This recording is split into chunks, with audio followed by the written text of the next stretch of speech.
Assalamualaikum warahmatullahi wabarakatuh. Waalaikumsalam warahmatullahi wabarakatuh. Bismillahirrahmanirrahim.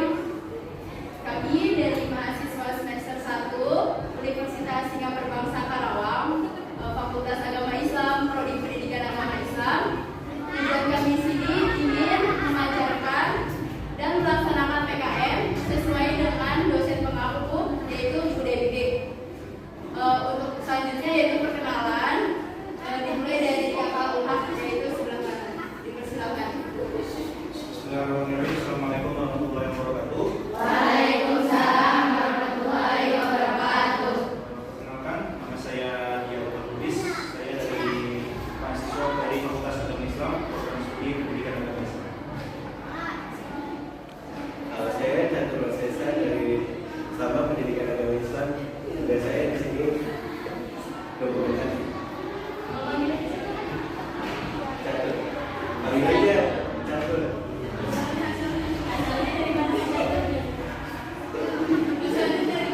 Dari Bekasi. Dari Bekasi, yang mana Bekasi?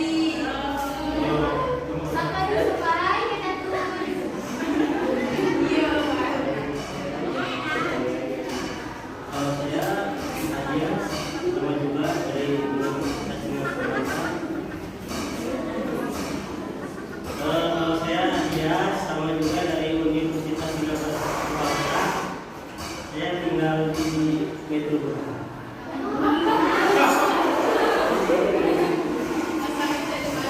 Kalau asalnya dari Kebumen, Pak.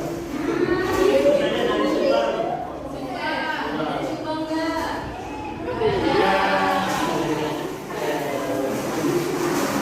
Perkenalkan, saya Dezara, saya juga dari mahasiswa Fisika, Polibani, saya dari Jakarta Timur, Selatan. Perkenalkan, nama saya Eva Yunisa, saya asal dari Bekasi. Sama aku sekolah dari Prodi Pendidikan Agama Islam. Perkenalkan, nama saya Milena Sumairo, biasa dipanggil Iman. Asalnya dari Jakarta Selatan. Dari Jakarta, Pak.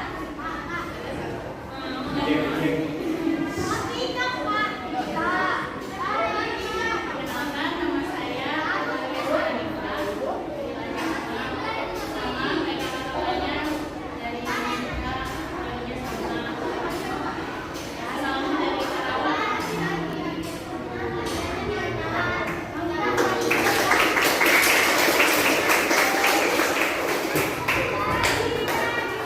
Ya, perkenalkan dari kami untuk selanjutnya yaitu pemaparan materi yang akan disampaikan oleh TT-TT-nya.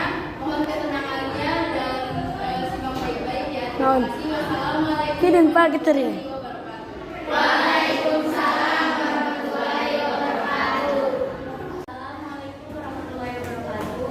Waalaikumsalam warahmatullahi wabarakatuh. Nama saya Dewi Bisa, tadi udah kenalan ya.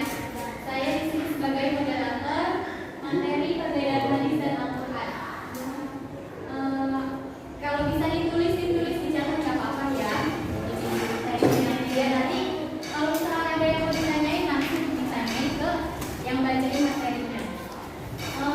Lanjut aja ya, langsung aja ke materi pertama yaitu dibawakan oleh Kak Catur Wasesa. Silakan. Waalaikumsalam warahmatullahi wabarakatuh. Di sini saya akan membawakan materi tentang perbedaan hadis dan Al-Quran. Sebelumnya udah tahu belum yang dimaksud hadis sama Al-Quran itu apa? Hadis itu kata-kata dari Nabi Muhammad, Al-Quran itu kata-kata dari Allah. Itu singkatnya ya.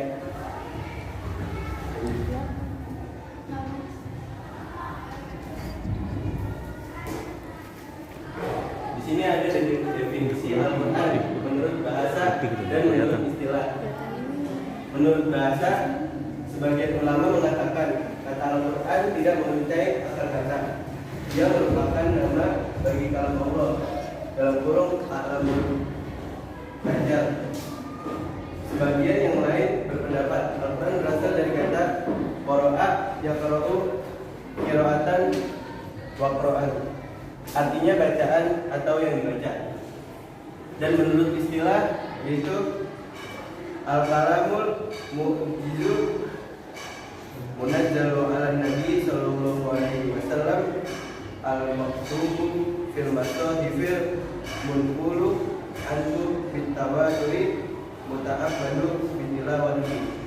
Kalam Allah yang mengandung mukjizat diturunkan kepada Nabi tertulis dengan mushaf. Nah, ini tuh diriwayatkan secara mutawatir dan dinilai ibadah dengan membacanya. Jadi setiap orang yang membaca Al-Quran itu dinilai ibadah.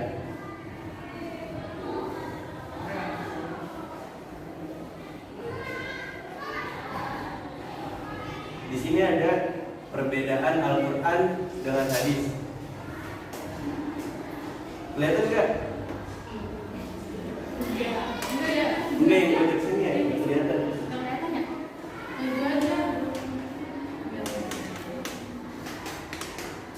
Dan di sini ada Al-Quran. Al-Quran adalah mukjizat Nabi Muhammad SAW. Al-Quran dijamin pemeliharaannya oleh Allah dari campur tangan manusia. Al-Quran seluruh ayatnya diriwayatkan secara mutawatir. Salah satu surah dalam Al-Quran, Al-Fatihah, wajib dibaca dalam sholat. Lafal dan makna Al-Quran dari Allah. Membaca Al-Quran dinilai ibadah. Sedangkan hadis nabawi atau kursi bukan mukjizat. Hadis terpelihara, namun pemeliharaannya tidak seperti Al-Quran. Hadis diriwayatkan secara akad dan mutawatir. Tidak ada hadis yang dibaca dalam surat. Hadis kursi maknanya dari Allah, lafalnya dari Nabi. Hadis nabawi, lafal dan maknanya dari Nabi berdasarkan wahyu dari Allah.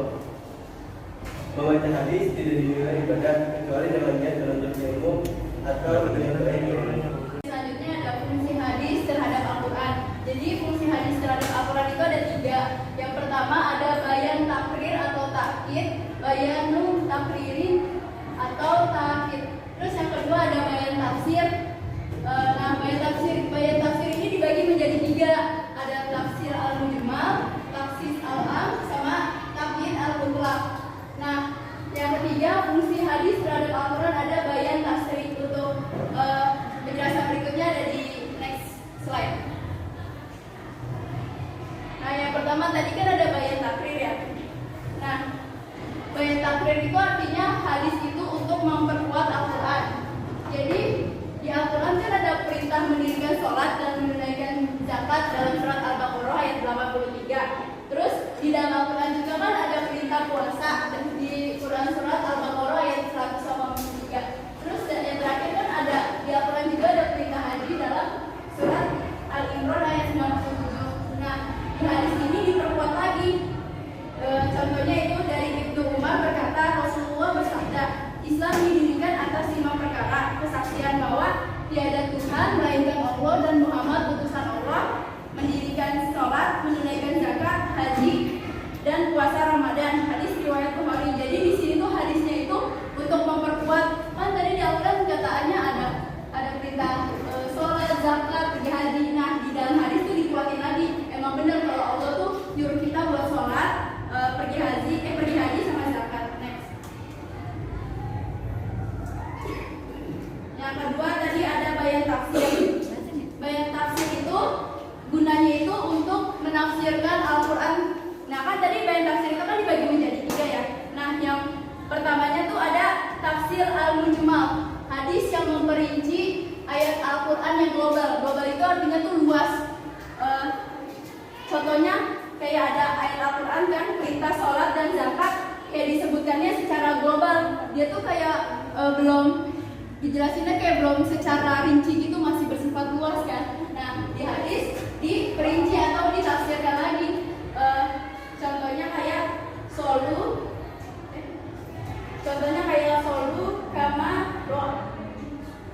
kama ro'aitumu ni usolli. Artinya sholatlah sebagaimana engkau melihatku sholat. Yang kedua ada lagi contoh hadisnya.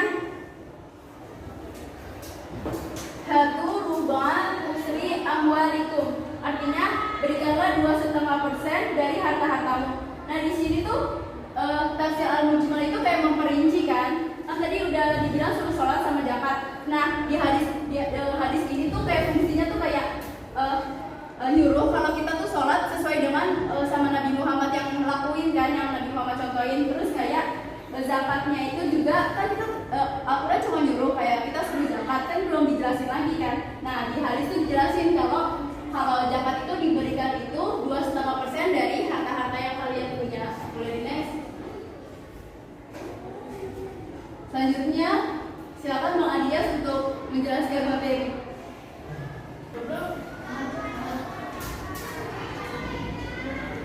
Oke, next selanjutnya di sini ada bayan tafsir atau hadis menafsirkan Al-Quran. Yang kedua itu ada taksis al-ham, hadis yang mengkhususkan ayat-ayat Al-Quran yang umum. Al-Quran dalam surat An-Nisa ayat 11 dijelaskan bahwasanya anak kandung mendapatkan warisan. Anak para nabi tidak mendapatkan warisan. Di sini menjelaskan nahnu ma'asirul anbiya'ilanu Rasulullah taraknahu sadaqatun. Kami para nabi tidak meninggalkan warisan, apa yang kami tinggalkan adalah sedekah. Anak yang membunuh orang tua tidak mendapatkan warisan. La yarisul sariqul birofil binari. La yarisul qatilun bina waqtul lisai'a. Pembunuh tidak dapat mewarisi harta pusaka. Kalau dalam surat An-Nisa menjelaskan setiap anak kandung akan mendapatkan warisan dari siapa kecuali kalau anak-anak para nabi tidak akan mendapatkan warisan dari ayahnya tersebut. Akan jadi apa? Dijadiin sedekah. Berarti enggak? Next selanjutnya. Yang ketiga dari bayan tafsir adalah takyid al-mutlaq. Hadis membatasi ayat Al-Quran yang mutlak atau bisa disebut yang tidak terbatas. Dalam Al-Quran surat Al-Maidah ayat 38 hukuman bagi pencuri adalah potong tangan. Wasariqatu faqta'u aydiyuhuma. Pencuri laki dan perempuan maka potonglah tangan-tangan mereka. Hadis, kalau dalam hadis menjelaskan hadis memberi batasan harta curian yang karena pencurinya dikenakan hukuman potong tangan. Sabda Nabi ini sahabat ini la tuqta'u yadu sariqu illa bi'il binari kosomida. Tangan pencuri tidak boleh dipotong melainkan pada pencurian harta senilai seperempat dinar atau lebih. Hadis riwayat Muslim. Kalau dalam Al-Quran kalau yang mencuri dipotong tak tangannya. Kalau dalam hadis kalau mencuri itu dihitung dulu nilai-nilai curiannya. Kalau seperempat dari dinar itu atau lebih bisa jadi dipotong. Di kitab tasawuf juga menjelaskan kalau ada yang mencuri harus dipotong dulu tangannya, tangan kanan kiri, terus mencuri lagi, dipotong tangan kanannya, terus mencuri lagi, kaki kanannya, terus mencuri lagi, kaki kiri, terus mencuri lagi, dipenggal dan tinggal.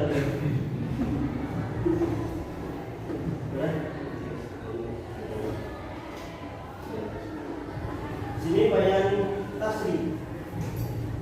Hadis menciptakan hukum syariat yang belum dijelaskan oleh Al-Quran atau bisa disebut dengan bayan tasrih.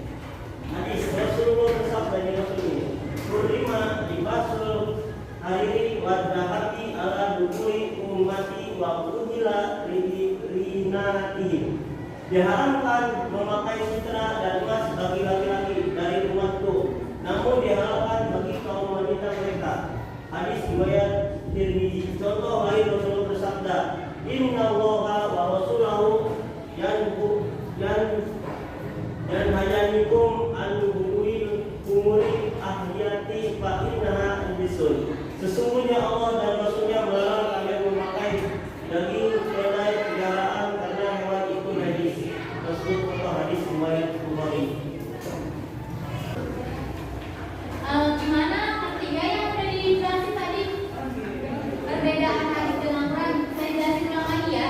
Ada fungsi perbedaan hadis dan Quran itu ada 3. Bayan takhir, bayan tafsir, dan bayan tasyri'i. Nah, yang bayan tafsir itu membagi 3. Ada tafsir al-mujmal, tafsir al-am, takyid al-mutlaq. Tadi udah dijelasin kan semuanya sama Kakak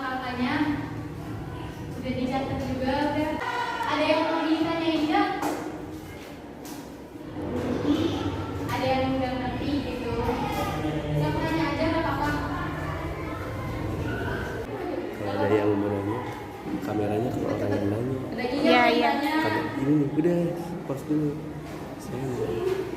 Perkenalkan, nama saya Amelia. Kan tadi udah dijelasin mutawatir. Oh, penjelasan mutawatir. Oke, terima kasih. Ayo. Gak apa-apa.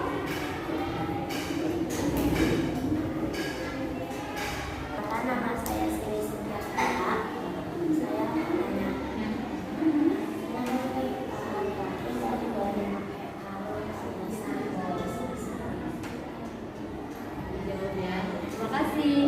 Baik, di sini Kak Catur mau menjawab pertanyaan yang apa itu hadis mutawatir. Silakan.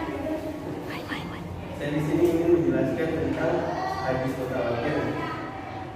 Menurut bahasa, menurut hadis mutawatir adalah rawahu jama'atan an jama'atin fi kulli tabiqatin min tabiqatin sanahin takhiri adatin tawasihim wa tawaqifihim kifakihim ala kadabi wastandi ila amru maksud. Hadis yang diriwayatkan oleh sejumlah besar rawi dari sejumlah orang pada setiap tingkatan sanad yang menurut kebiasaan mustahil mereka berkumpul dan bersepakat berdusta. Dan hadis tersebut merupakan sesuatu yang dapat diindera. Jadi kesimpulannya adalah hadis mutawatir adalah hadis yang sudah disetujui oleh banyak ulama besar. Adapun lawanannya yaitu hadis ahad yang hanya mempunyai riwayat satu orang saja. Sekian, terima kasih. Baik, selanjutnya saya akan menjawab pertanyaan kedua. Kenapa laki-laki tidak boleh memakai perhiasannya? Nah, sebenarnya laki-laki itu boleh memakai perhiasan, namun kecuali dua, yaitu yang pertama adalah emas dan sutra. Karena Rasulullah itu telah menjelaskan bahwa kalau laki-laki pakai emas sama sutra itu masuknya ke namanya tasyabuh. Apa itu tasyabuh? Tasyabuh itu adalah laki-laki yang menyerupai wanita. Nah, makanya yang dibolehin memakai semua perhiasan itu cuma wanita. Laki-laki boleh, cuman dua itu kecuali nggak boleh, yaitu emas sama sutra. Nah, dari ijtihad para ulama juga sudah disepakati kalau laki-laki pakai emas sama sutra itu hukumnya haram. Paham kan ya? Jadi cukup sekian materi dari kami. Mohon maaf kurang lebihnya, soalnya di sini kami masih belajar dan makasih udah membantu tugas kami yang PKM ini. Saya tutup. Wassalamualaikum warahmatullahi wabarakatuh. Waalaikumsalam warahmatullahi wabarakatuh. Sekian kegiatan PKM 2 dari kami. Terima kasih atas kehadiran dan partisipasinya. Terima kasih juga udah menjaga ketenangan selama kita presentasi. Kurang lebihnya mohon dimaafkan. Wassalamualaikum warahmatullahi wabarakatuh.